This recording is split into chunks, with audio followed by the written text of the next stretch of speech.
کاناډا تحصیلي ویزا دا چې دا څه قسم واخلئ تاسې د کوم ځای څخه واخلئ او د کوم ویب سایټ څخه باید تاسې اپلای وکړئ او څه رقم تاسې اپلای وکړئ. نو مخکنی ویډیو کې ما تاسو سره واده کړی چې زه به ځمه نږدې هغه کالجونو ته چې هغوی فورین سټوډنټس قبلوي.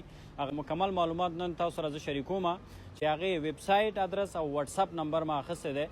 نو ویب سایټ ادرس او واتساپ نمبر تاسې هم کولی شئ چې خپله ډایرکټلی تاسې ورسره تماس ونیسئ او هغوی سره مکمل تاسې کولی شئ هغو څخه تاسې معلومات واخلئ. نو ویب سایټ او واتساپ نمبر تاسو ته په همدغه ویډیو زه په یوټیوب کې اپلوډ کوم.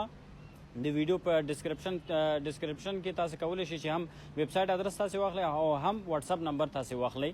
نو هلته لاړ به شئ په ویب سایټ ته. نو ویب سایټ باندې به کلیک وکړئ. چې کلیک هم وکړو نو هلته یو کنفرمیشن دپاره ایمیل ادرس غواړي. نو ایمیل ادرس به ورکړئ. چې کله ایمیل ادرس هم ورکړو بیا هغې نه وروسته بیا تاسې کولی شئ هلته مکمل هلته لیست راځي د پوهنتونونو مکمل. نو هم هلته د کورس دپاره فورین سټوډنټ قبلوي او هم د پوهنتون دپاره لکه څلور کلن پوهنتون دپاره هم ماستري دپاره او همدارنګه د مکتب دپاره مختلف بخشونه دي چې هغې دپاره شاګردان قبلوي. نو تاسې کولی شئ چې هلته اپلای وکړئ.